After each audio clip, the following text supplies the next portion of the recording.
Now, some people say Star Wars Episode 5 is the greatest Star Wars movie ever made. Well, I'm just going to say that's bullshit. Because Star Wars Episode 5 is one of the greatest movies ever made. Period. Star Wars Episode 5, The Empire Strikes Back. Alright, so this movie takes place about probably a year or two after the events of Episode 4, A New Hope. And you haven't guessed it so far, this is my favorite movie of all time. You see that poster right there?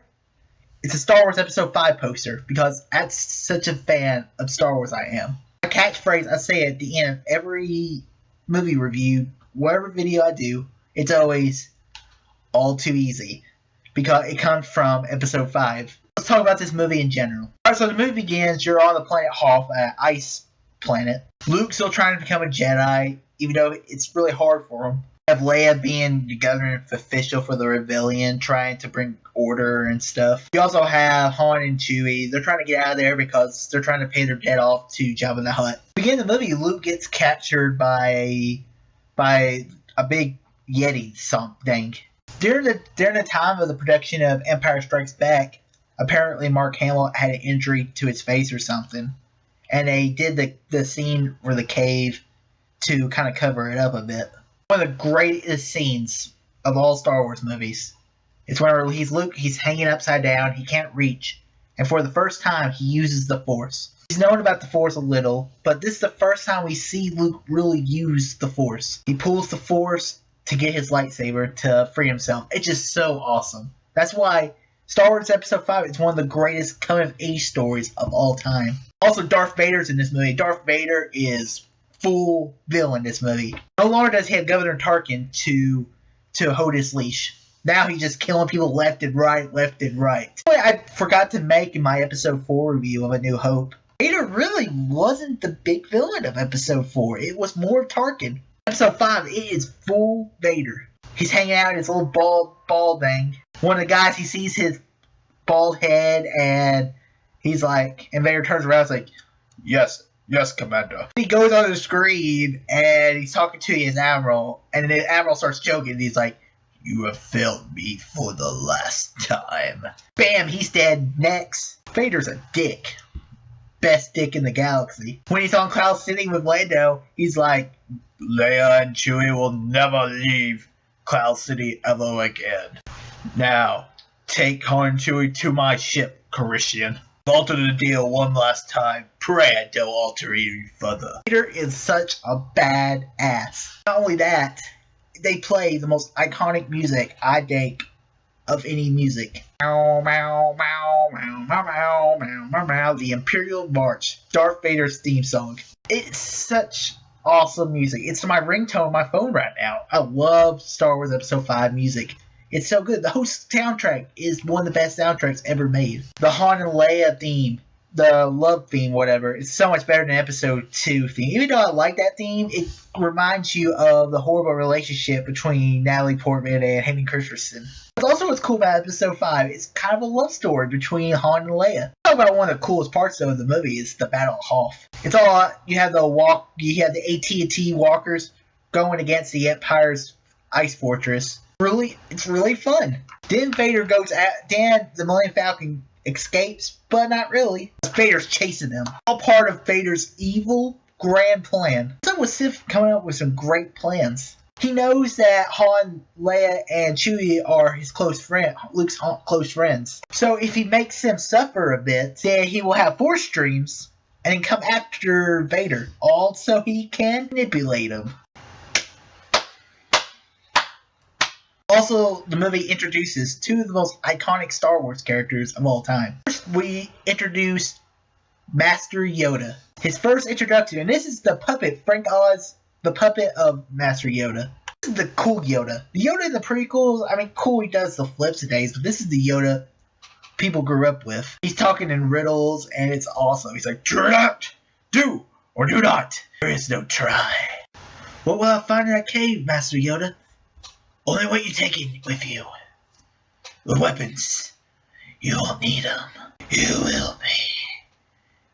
You will be. Luke this movie is pretty whiny. He's like, "You asked the impossible, Yoda." Also, the relationship between Han and Leia is so great. Cool about this relationship, other than the relationship we saw in the prequels, they actually have chemistry between each other. The last scene in the movie between Han and Leia is one of the greatest moments of movie history. When Leia, they kiss each other, they're probably, because Han's like, I'll probably never wake up again. They don't know, Leia doesn't know what her future's going to be. They make out, and then she says, "I love you." And Han Solo's like, "I know." Awesome. Just freaking awesome. Apparently in the script, George Lucas wanted him to say, "I love you too." But Harrison Ford's like, I don't think he would say that. Another great thing about Star Wars Episode 5 and 6. One thing I'm glad they're bringing back for the new Star Wars trilogy. You see, George Lucas only directed Episode 4. In Episode 5 and 6, 2 other people directed the episode, giving it a fresh taste every time. I think that's a reason why George Lucas wanted to direct and produce the first 3 Star Wars movies, because people's favorite Star Wars movie is Empire Strikes Back. I think everyone's favorite Star Wars movie should be Episode 4. Another iconic character they introduced is Boba Fett. Boba Fett's such a cool character. We're probably going to get that spin-off Star Wars movie of him and the bounty hunters you saw in the ship. Also, there was a fan theory out there. Remember back last movie when you see Uncle Ola, Aunt Lard, Aunt Peru, they're incinerated? In Episode 5, Vader says, like, he goes to Boba Fett and says, no incinerations.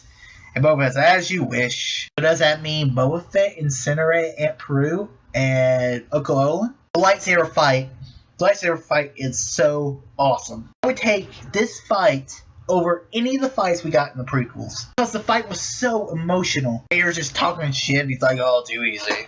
Like, you can't beat me." And he's just fighting him with like one hand. It's pretty easy for Vader. And when the fight ends, Luke loses a hand. He's like, "Oh man, I lost. This can't get anything worse." Think about it. Nothing has gone right in this movie. The Rebellion lost against the Empire in the Battle Hall. They lost their base. I just got carbonited. He's going to be asleep probably forever. And now I've lost a hand. This day can't get any worse. Oh, yes it can. Then Darth Vader drops the bomb of the century. "No, Luke. I am your father." He's like, "No, that's impossible." People tell me that when they first saw that, they thought Vader was lying. They were like, "No, he's lying. He's definitely lying." That's why I say, don't start watching Star Wars Episodes 1 through 3, because you ruin the ultimate cliffhanger. Watch Episode 4 and 5 to experience a cliffhanger of Darth Vader being Luke's father. Then go back, watch Episodes 1 through 3, make it look like it's like a flashback. Understand why Anakin turned to the dark side and became Darth Vader. Then you watch Episode 6 and end the movie on a good note. That's why I love Star Wars Episode 5, because nothing good happens. Nothing good happened in that movie.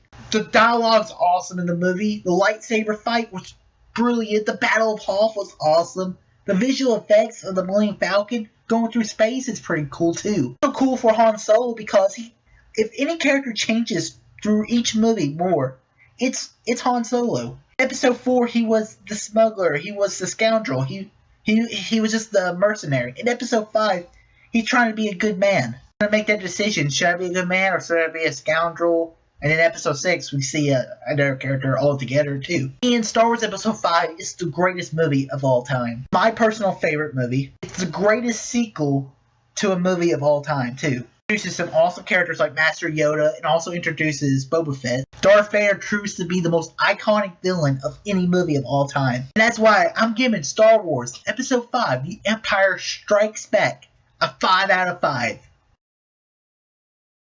Have you seen Star Wars Episode 5 and what are your thoughts? Comment below, let me know. And tell me, what is your favorite Darth Vader quote? If you like this video, click that thumbs up button. Subscribe to see more. Go to my Facebook page, www.facebook.com/StarFeast, and stay updated to what's going on in the world of Easy Nation. All too easy.